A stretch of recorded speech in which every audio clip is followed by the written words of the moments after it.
Hi, in this video, I'm going to share with you how I created this soft, romantic, diffused eyeshadow look. This look can be replicated using any variety of colors. It's more about the techniques and the tools that are used. If you're looking for some new eyeshadow inspiration or even a New Year's Eve makeup look, I hope you'll join me. So I'm going to start off wearing a cream eyeshadow from Maybelline. This product is called Color Tattoo, and I'm going to be using the color Socialite. It's this really pretty shimmery champagne color. So I'm just going to take a little bit of this and I'm going to apply it all over my eyelid, all the way up underneath the brow bone.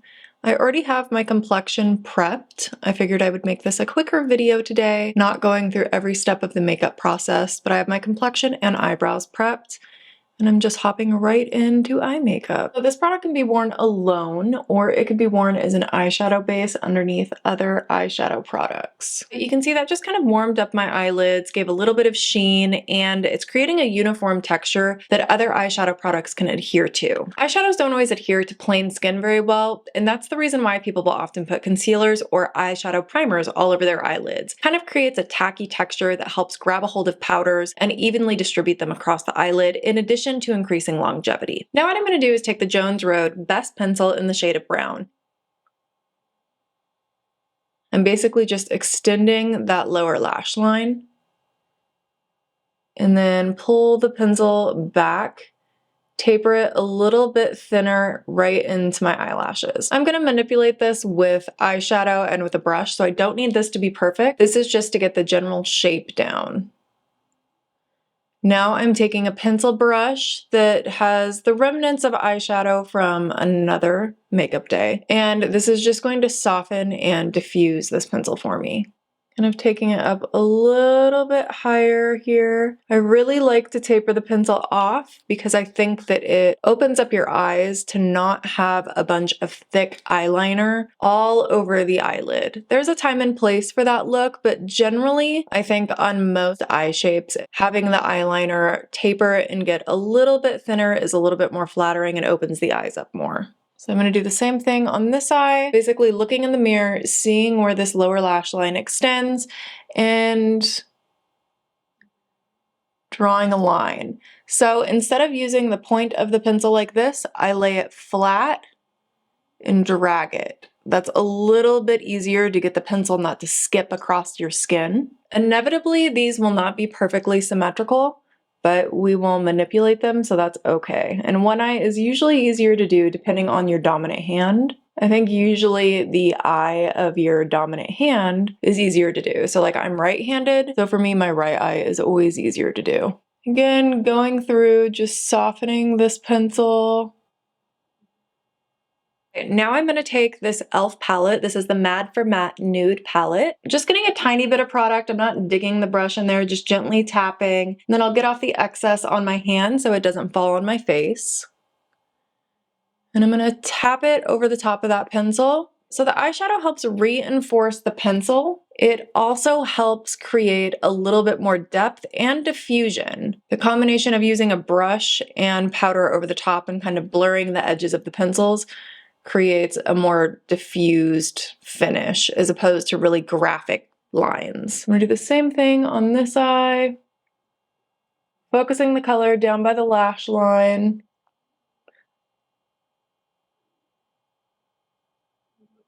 Now I'm gonna take a fluffy eyeshadow brush. This is kind of like a dome-shaped little brush, and go right over the edges of this. This will help diffuse this even more. The fluffier a brush is, the more blending it will offer. The more dense bristles are packed, the more color it's going to lay down, and the less it's going to blend. So I'm taking a little bit of the same exact eyeshadow colors that I had on that smaller brush, and I'm just applying them right past the edge of the top of that wing. So see how that just starts breaking it down and blurring the line? So I'm still kind of getting that lifted cat eye impact without a really graphic line.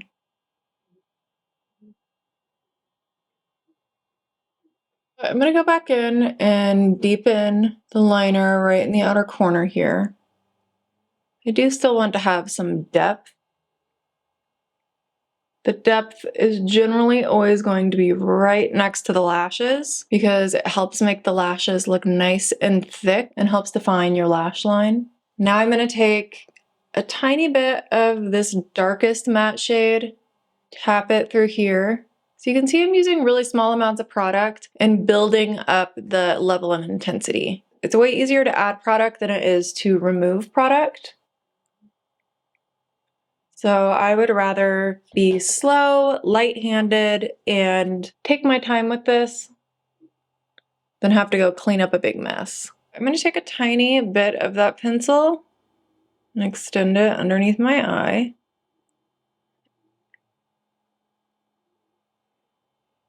And then I have not added anything onto this brush. I'm just using whatever is left on there. Oh, this always tickles me so badly. And then I'm going to take these two matte shades, get the excess off on my hand.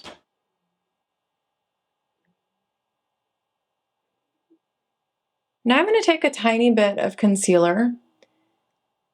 This is actually called a light reflecting eye brightener, and it's a new product from NARS that I'm obsessed with. It's essentially a concealer, but the texture of it is really great. It has minimal creasing, it's hydrating, but it's not super slippery, so it doesn't slide all over your face, and it gives pretty decent coverage. I really think they should extend the shade range in this because it's a fantastic product. So I'm using this product to angle and clean up underneath here.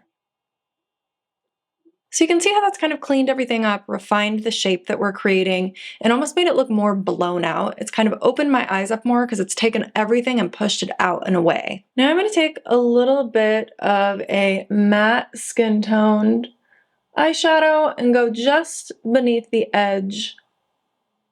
This helps diffuse it, but also keep it nice and soft and diffused. And you can see how my eyebrow is disconnected from the edge of my shadow here. I'm probably going to connect that because it's going to look a little unfinished if I don't.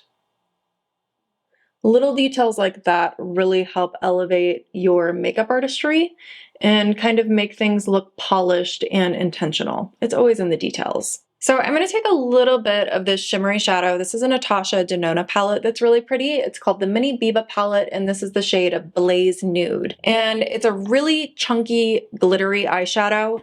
Those usually apply best when applied with your fingers, otherwise the glitter just kind of falls everywhere, or the shimmery particles. Additionally, you also can wet a brush with water or a different type of like misting face spray, and that will help kind of create a solid pigment as opposed to like flaky eyeshadow that's going to fall everywhere. But for now, I'm just going to use my finger and I'm going to tap this right through the center here and take it up to my eyebrow. So now going over to this eye.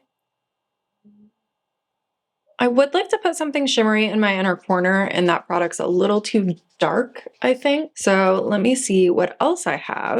I'm going to take a little bit of my High Beam from Benefit. This is a really beautiful highlighter that is a little bit more of a pearly pink shade as opposed to a beige champagne color like the eyelid shade. And I'm going to blend this out. Maybe I'll put a little bit of this right in the center of my eyelid too. I like using different tones. Hopefully I don't regret this though. Using different tones is one thing, different textures doesn't always work out so well. But yeah, looks like it's working just fine.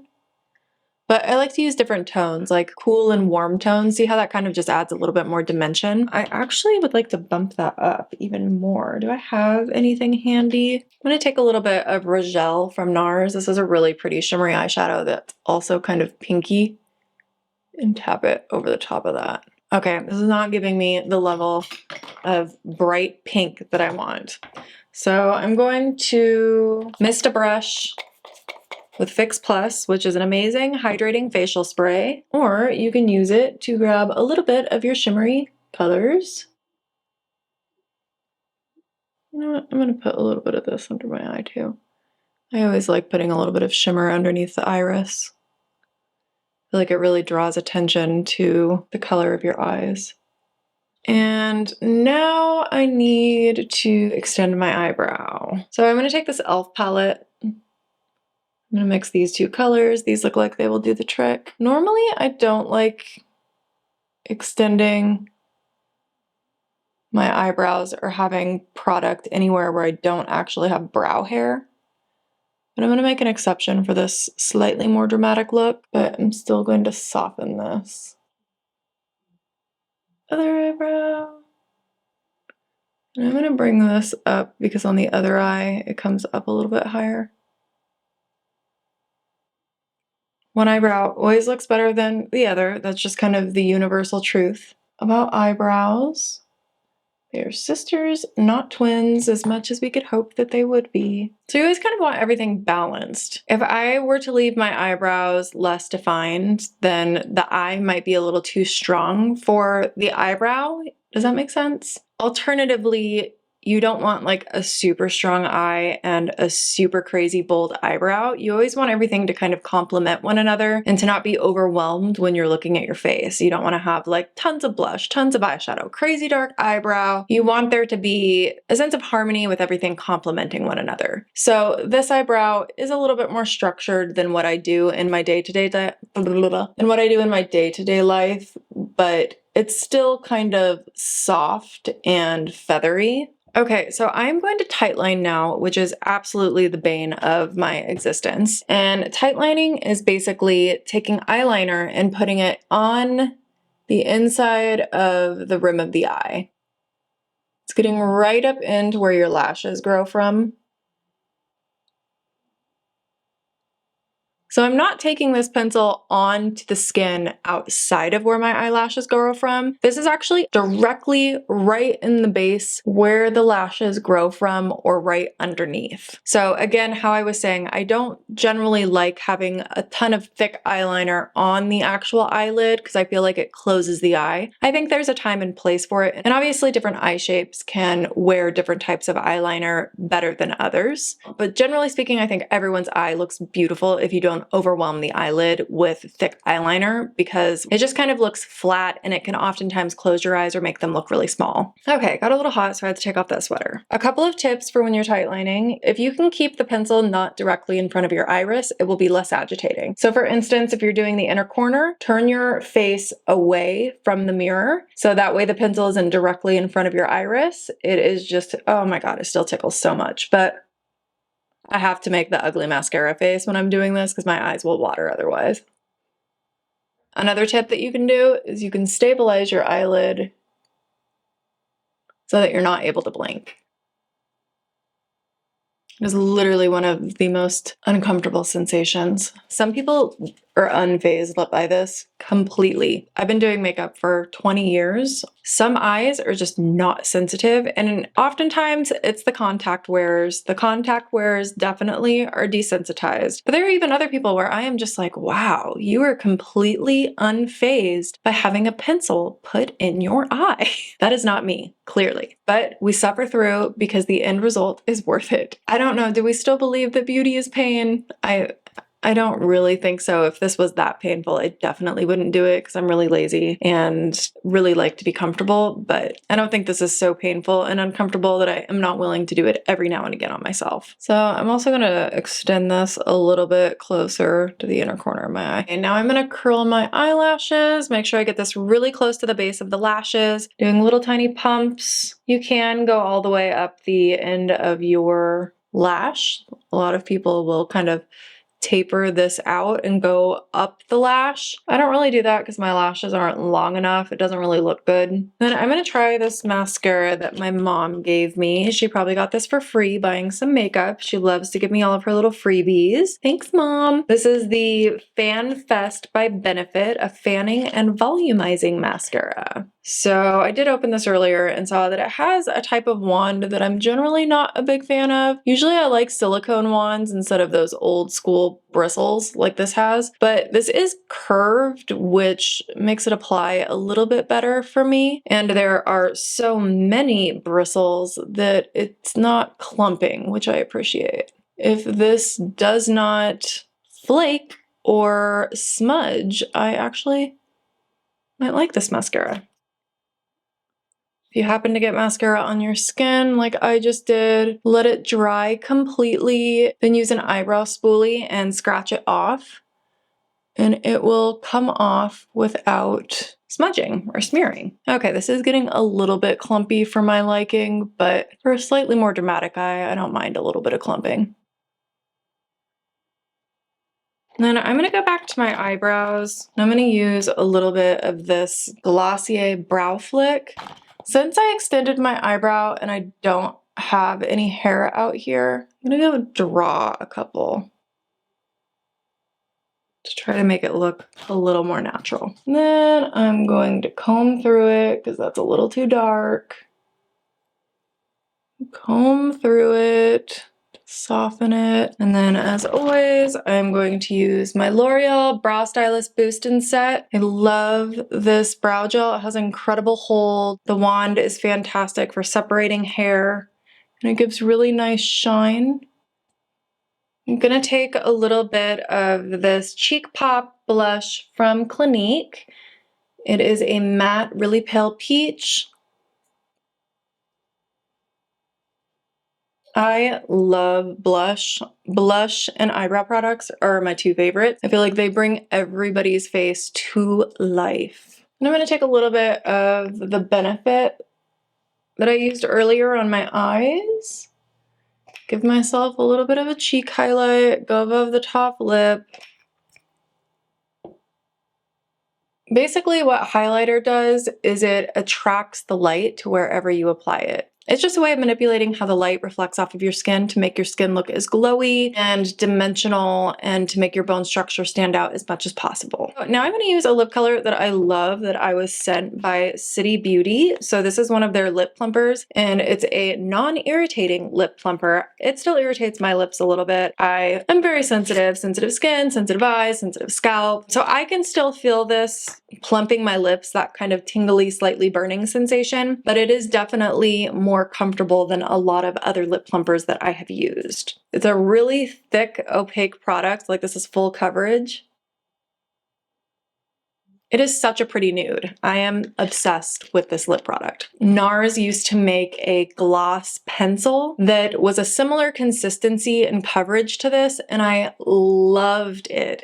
And they discontinued it, of course, because that's what always happens to all of us. Our favorite products get discontinued, boo-hoo. But this is a really great replacement for that. I was really excited when they sent this to me and I saw that the consistency, the color, the feeling were all very similar to that product that I used to love. Another thing I love about this is that it's not sticky. It's thick, but it's hydrating and it's soft. It doesn't have that like tacky, super glossy sensation. I've had this on for probably a minute now, and now I'm really starting to feel the sensation of that plumping, tingling feeling, but it's not nearly as intense as a lot of other brands are. I'm gonna pair this with Subculture lip liner from NARS. Almost the same exact color. Well, I just want a little more definition because this is so pale.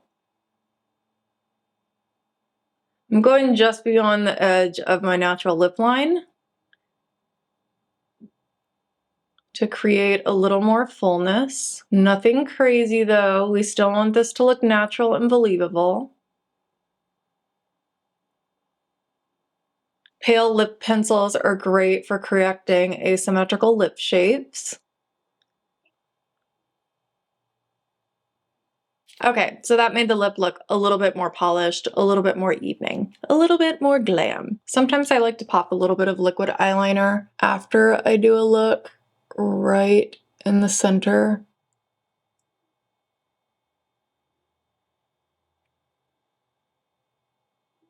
Just kind of opens the eye up a little bit. You might notice that I am almost laying it flat and not using the point the same way that I was with the pencil when I was creating that wing-like shape. It's just way easier to control the product. And I'm really making sure that the tip of the pen is parallel to whatever part of my eye that I'm on. So when I'm in the center of the eyelid, the pen is like this. When I round this corner, I have to round the pen. Because if I go like this, I'm going to draw a line here and I'm going to be really annoyed.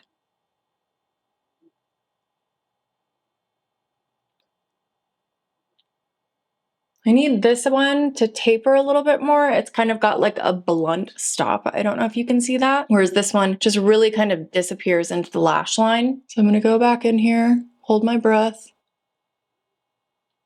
There we go. Do I want to use this for anything else? No, I think I'm happy right now. I considered kind of making the wing a little bit more dramatic, which I could do that with eyeshadow actually. I'm gonna take a little bit of that same dark eyeshadow from this palette and stamp it right out here. And this still isn't quite as blended as I would like, so I'm just gonna use a brush. Soften it. There, that fixed it. And just so I'm symmetrical, I'll go like that. Okay, I think that's it. I think I'm done. So here is the final look. I hope this was helpful. Again, you can use any combination of eyeshadow colors to recreate this style of eye makeup look. You really just need to have something shimmery and something matte, and a couple of really great tools so that you can control the shape that you're creating, but also blend and diffuse the shadows so that you don't have harsh edges. If you have any questions, feel free to put them in the comments. If you try this out, let me know how it goes. Thank you so much for watching. Happy holidays, and I hope to see you next time.